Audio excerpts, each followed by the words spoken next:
Talking about anal, that man is filthy. Disgusting. What's up, everyone? How's the wine? Great? Was he here? Awesome. Great. Good. I'm drunk. I'm already drunk. I'm kidding. Not drunk. I'm drunk with power. You guys want to create a cult? Let's join a cult right now, huh? All right. I like to start off weird, so check, got it. This is my energy all the time. No, I am. My name is Ronnie. I'm a single guy, single in the big old United States. I've done a lot of dumb things in my life to impress women. One time I gave a woman a wristwatch. Also, one time I did 6 pull-ups on a first date. And I don't know if she was impressed, but I was impressed. That's a lot for me. But more about this watch thing. I gave a woman a wristwatch at a bar. She was someone I knew, someone from my hometown. We went to high school together, and she was like just my type, you know? And my type is any girl I went to high school with. So it was perfect. So we're making it out of the bar, and she's like a musician. She's like a traveling musician, and her band's like, hey, we gotta go. But we're making out. I want to keep the moment going, you know? So I was like, oh, hey, here, please take my watch to remember me by, right? Pretty cool move? No? Does it sweeten the deal if I tell you that this is a Swatch watch? Huh? They're so pretty nice. So she and I are texting back and forth for the next few weeks. We plan to meet up around Christmas Eve. Like, that's the plan, Christmas Eve. Rolls around, ghosts me on Christmas Eve. My mom's like, well, maybe she just like lost track of time. I'm like, it's impossible, Mom. She's got my watch. Here's where I become kind of a villain. I'm like, hey, Merry Christmas. Really would love that watch back. Here's my address. And she sends it back in the mail. Yeah. I'm that guy, right? Send it back. I think I'm never going to see this person again. Why would I, right? And a few weeks later, I get a text message. She's like, hey, how you doing? I'm playing a show at that bar we made out at. Why don't you come out and support the band? And I'm like, yeah, I'm not falling for that shit again, you know? So I'm at the show, and just hanging out. I want to support local music, you know? And halfway through the show, she comes up to the mic and she's like, last time I was at this bar, this guy, he gave me his watch. And her bandmate's like, oh my God, that's so sweet. And she goes, yeah. And then he asked for it back in the mail. And then everybody laughs and laughs and laughs like it's the funniest thing they'd ever heard. Her bandmate's like, what kind of watch was it? And she was like, oh, I don't know, a Casio? And I was like, actually, it was a Swatch watch. It was a Swatch. Freebird, play Freebird. All right. So she and I are about to get married. It's pretty cool. Very excited. No, I just got out of a relationship, and my ex-girlfriend and I, we used to fight a lot. Like, that was our problem. Like, one time I told her I found my therapist attractive, and she was like, why would you tell me that? And I was like, I don't know, I can't tell her. But we used to fight a lot. We used to go to like family functions, and we had to pretend that we weren't fighting. And I kind of felt like I was in the CIA. You know, everyone's like, "Hey, Ron, how you doing?" I'm like, "You don't want to know what I know." It's bad. It's not good. But I'm a weird guy in relationships. Like, that was a bad one. But sometimes like I've been in relationships where I'm like kind of like too buddy with my girlfriend. Like, I don't know, one time I peed my pants in front of her. And that was like really embarrassing for her because she dared me to, huh? Ronnie Fleming's not back down from a dare, okay? I also can't tell if you're just kidding or not, so yeah. Breakups are tough though. My parents had a pretty rough one. Here's what happened. It was kind of fun. Here's what happened. So my dad, he had an affair, right? But then my mom, she started seeing that woman's husband. Like, for revenge. Because my mom's like the John Wick of divorce, you know?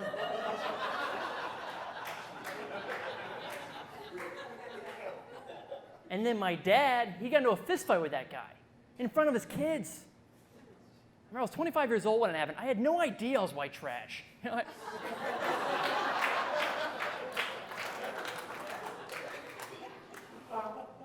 I thought I was upper middle. So I got a stepdad now, and I don't think he likes me because he's always glaring at me, and yeah. First time I ever met him, he was just like shirtless at the kitchen table, you know? And I'm like, all right, dude, I get it. You're the alpha of the house, all right? I just want to let you know something. I have jerked off in every single room in this place, okay? So renovate all you want, dude. You ain't getting rid of me. I'm in the pipes!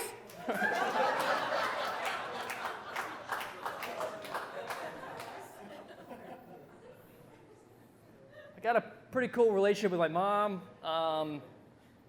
When I was a kid, I used to have like a loose tooth. Whenever that happened, my mom, what she would do is she would tackle me, pin my arms to the ground, and then just yank the tooth out of my face. I think her logic was, he's probably not going to grow up weird sexually or anything.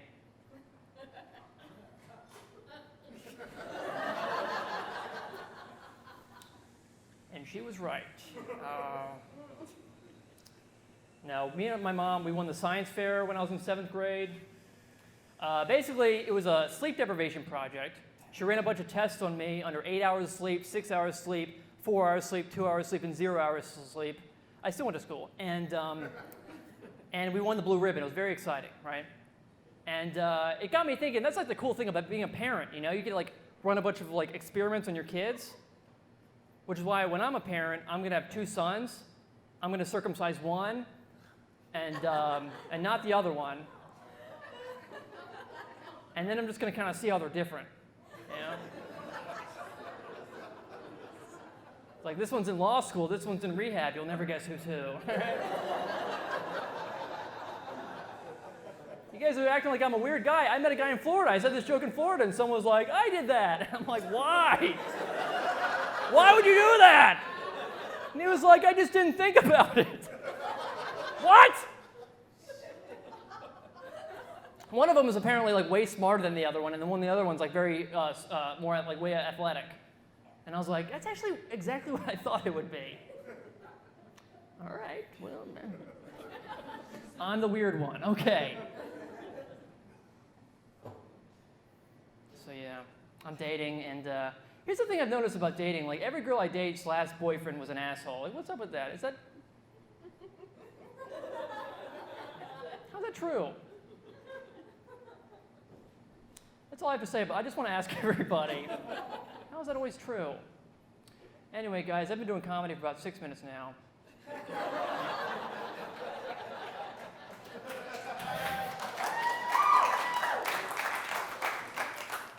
You guys hear about that 65-year-old billionaire who died on the operating table getting his penis enlarged? How's a guy that rich not think to get a publicist, you know? Just someone to be like, you know, actually, it was a reduction.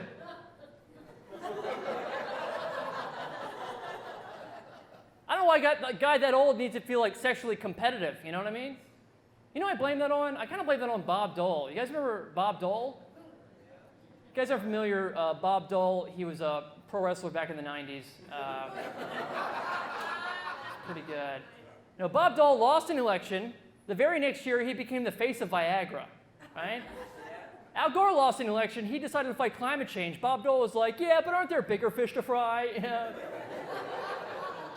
Bob Dole versus Bill Clinton. That must have been like the horniest election of all time, right? I remember.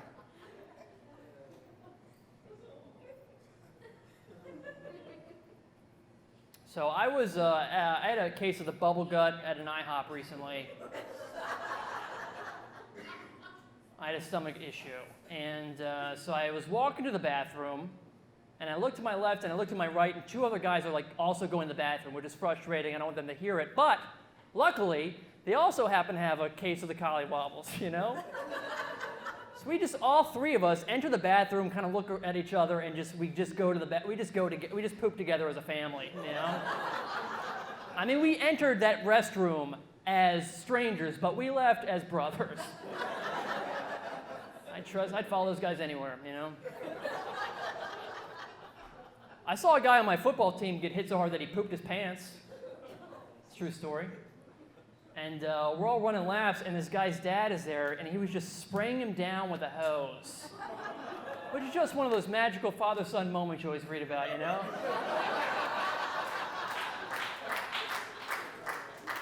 You know, like the day your dad stops loving you, right? I remember for years I thought that was like, oh, man, I can't get that image out of my head, you know? Why would I? I can draw it with my eyes closed. Growing up, my dad, he always had like a thick mustache. And I was on a road trip with my friends, and I remember on this road trip, I decided to grow a mustache, you know? That was my road trip goal. I think Lucas is killing Danny with a drill in the back. Lucas is crazy. Scares me sometimes. What were we talking about, mustaches? So my dad always had a mustache. I grew a mustache on the road. I decided to surprise him on this trip, right? So I enter the door, right? I enter his home, and he's like washing dishes, and I'm like, hey, Dad. He turns around. He had shaved his mustache. So we're just like looking at each other. I've got his mustache. It's like in my family, there can only ever be like one mustache, you know? And whoever has that mustache, like, has to fuck my stepmom. Like, you know, like those are just the rules. I don't want to do it, but, you know, it's in his will. And I'm the executor of his will. He was asleep while I was, anyway. So we leave on this road trip. We leave my family's house, and I was on the road for like 10 days on this road trip with my mustache. And the whole time on the road, I didn't masturbate once. I was a little pent up. And we go to the strip club in Las Vegas.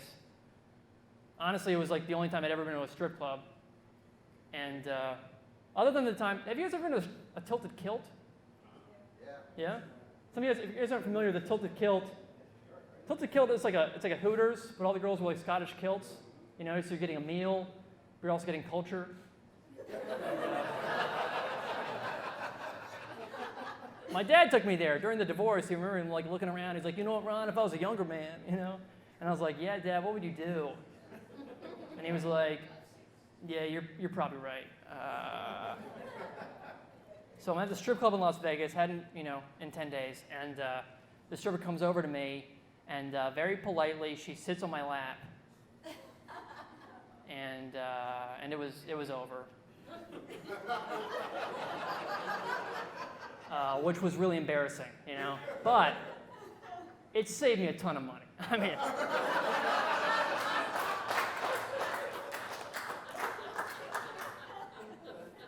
and luckily my dad was there to just spray me down with a hose.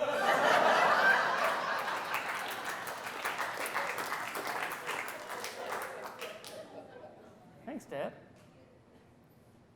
I love nostalgia foods. You guys ever get like, you know, you're having a bad day, it's like, let's go back, I don't know. You got a nostalgia food? You got a thing that you like to eat that reminds you of childhood? Moon pies. Moon pies? You have a rough one, you're like, it's a moon pie night, you know? I get it, dude. One that brings me back is a watermelon roll. Have you guys ever had a watermelon roll? Mm-hmm. Yeah, you've had it? The Little Debbie's. No. You're in my crosshairs now. What does that mean? What? It's a Southern thing? It's a Little Deb. I mean, I'm from Maryland. Okay. So it's just like a watermelon. Yeah. Watermelon swirl. Kind of.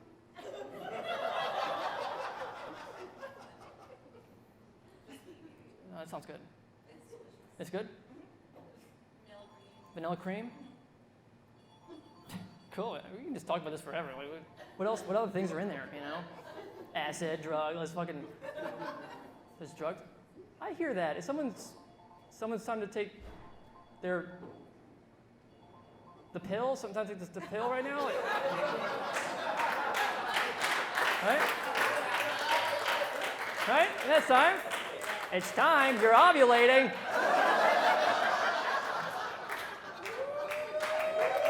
Hey. Show got fucking hot real quick. It's great. Anyway, so I'm ovulating, and it's actually mine. She does that for me. It's sweet. I love it.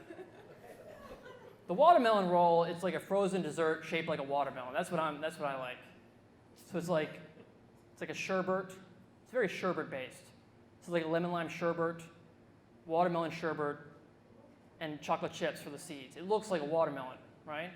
When I had that as a kid, it fucking blew my. It's food disguised as other food. What are you running from, watermelon sherbet? You know. First time I had it, I was 7 years old. I went to a putt-putt party, followed by sherbet. And then I didn't see it again for 8 years. I thought I made the whole thing up, you know? Walked to my grandmother's house in Virginia Beach. I walk in, there she is, watermelon sherbet, you know? What was she doing there?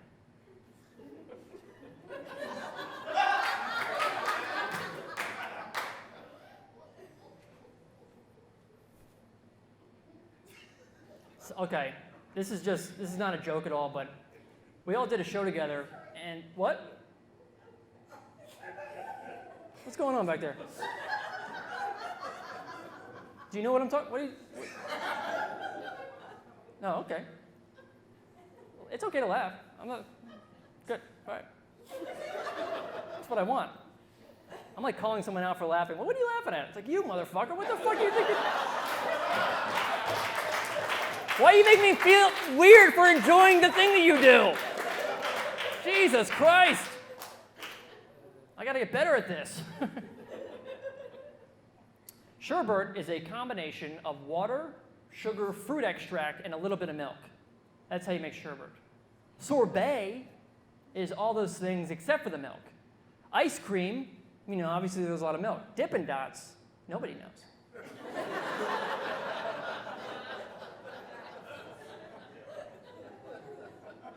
I once spent $100 on Dippin' Dots in 1 week. I also once spent $100 on henna tattoos.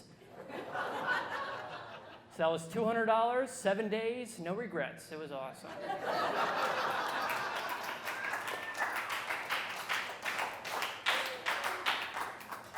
I'm getting back into weed.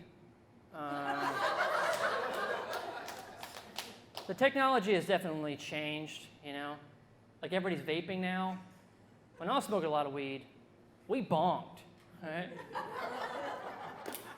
You guys ever sneak a bong into a movie theater? You guys ever been arrested in a movie theater? I used to love weed in my 20s. I could find it, and I'd find like an old nug of weed. I used to get like so excited. I had that same exact feeling recently when I found an old Icy Hot patch. Yeah. You guys fuck with Icy Hot here, huh? No, like literally, do you guys fuck with it on? Because like, I mean, I'll take my socks off for sex, but you're prying this patch off my cold, then hot dead body. Huh?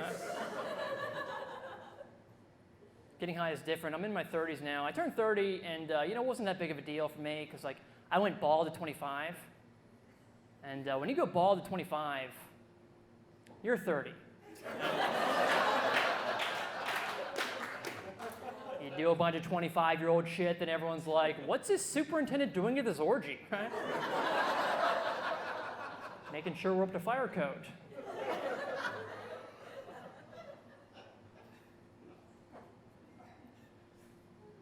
Played a lot of sports as a kid. I played lacrosse, and my coach was like super bro-y in lacrosse. One time he was like, "Hey man, I just slept with a 65-year-old woman." And I was like, "That's cool, man, but did you really need to call me out of class for this?" I wasn't the funniest kid in my school. I was actually the second funniest kid in my school. And then right before senior superlatives, that kid died. So I got it. And I always sort of felt like the Lyndon Johnson of my graduating class. Yeah. You guys aren't familiar with Lyndon Johnson. He was a pro wrestler back in the 90s.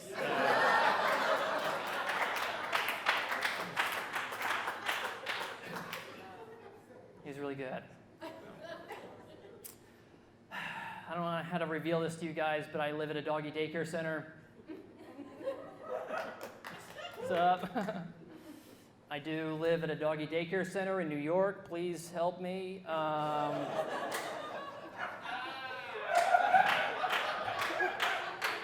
Please get me out. Anything. I'll live in a treehouse. Anything to get away. Okay, basically, let me explain. Let me reel it back for a second. Okay, basically, I moved to New York and I became a dog walker. And my boss had like a big dog walking company. He asked me to move in with him, live in the living room, and take care of all the dogs that do the overnights and the boarding and everything. People in my neighborhood, they all think I'm living with my dad. And I'm like, no, it's actually much weirder than that. I talk about this sometimes and the light leaves my eyes, 13 dogs last weekend, 13 dogs. My friends, they complain about noisy roommates, and I'm like, noisy roommates? How do your roommates do in a thunderstorm? They get real weird on the vacuum cleaner, I haven't slept in 3 years. I haven't cleaned in 4. Worst part about living in a doggy daycare center is the cleanup, all the cigar butts and poker chips. Right. Here's how long I've been doing this. I've been walking dogs for so long that I've walked 2 generations of the same family. I'll see a dog and I'm like, you're Baxter's kid, aren't you? I used to walk your dad.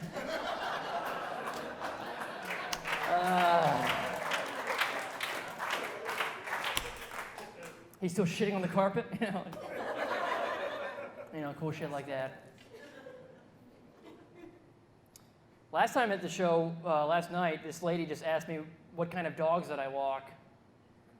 And she just named dogs, and it wasn't even funny. It was just like, yes, no, yes, yes. I don't know why I thought it would be funny now, but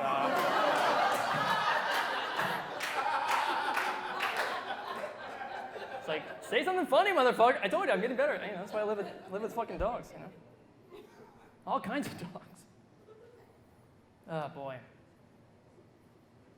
So, you guys ever listen to a guy talk about living in a doggy daycare center for 30 minutes? Yeah. I just left a cult. CrossFit. I just left CrossFit. Any CrossFitters here? Yeah, we don't like to reveal ourselves. Here's how you know it's a cult. They call you fam immediately. It's like usually you have to earn that by marrying in, but no, you're fam now. Hello, fam. Oh, it's a great way to open an email, First day at CrossFit, they're all about fitness goals, One guy was like, I want to get so big that I can lift 300 pounds. So the guy was like, I want to get so strong that I can lift 400 pounds. And it got to me, and I was like, I want to get so jacked that nothing hurts my feelings anymore. They're all like, bro, welcome to the fam. That's why we're all here. All my CrossFit instructors are very jacked women. And my friend was like, do you find that attractive when a woman's that muscular? And I was like, all I know is they don't find me attractive yet, and that kills me. So we'll cross that bridge when I can push this big tire over it, I loved CrossFit. It was my cheers. Not everybody knew my name, but everybody knew my body mass index. It's pretty cool, I used to go to a boxing gym, and that was a lot of fun. Just kidding, it was terrible. I threw up and I never went back. First day, I get there. All Spanish boxing gym, only white guy there. First day, I get there, I throw up a kale smoothie, the whitest thing I could have thrown up. It's like throwing up a New Balance shoe at a Daddy Yankee concert, I was doing well too, I kept my head down, didn't bring up John Mayer once. It's pretty good. So now I don't work out so much, I just Kegel. And you guys don't realize this, but I've been Kegling the entire time I've been up here. Maybe you guys noticed the single bead of sweat has been, so I'm good at it, my urethra is fucking jucked? I don't know. What should I have said? You don't know. Sorry to put you on the spot. Jacked. You CrossFit? No. I recognize. I was like, you seem like a. All right, never mind. Sorry to objectify you. I got a neighbor who he's just like, yeah, I've been working out lately. I'm like, God damn it. Is that relatable? Just a man who's just like, looking good today, son. Nice chest. I'm like, all right, man. This is like the weird part of my set where I just talk about my weird life and I expect it to be funny. And it's just kind of like strange. It's like, I don't know, work that out, man, you know? Anywho. I didn't really want to be a comedian, believe it or not. I never wanted to do this with my life. I wanted to be an athlete. I remember when I was a kid, I used to have like a bench press in my house. And I remember one night, I asked my mom if she could spot me on the bench press. So I'm doing the bench press, right? And I needed help. And my mom didn't really know how to help me, right? So what she ended up doing was like trying to get leverage.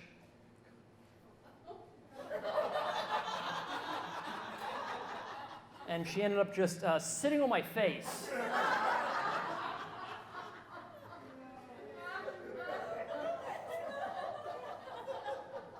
And I think psychologically after that, I was just like, you know what, Mom? I'm just going to try and get funny instead. Yeah.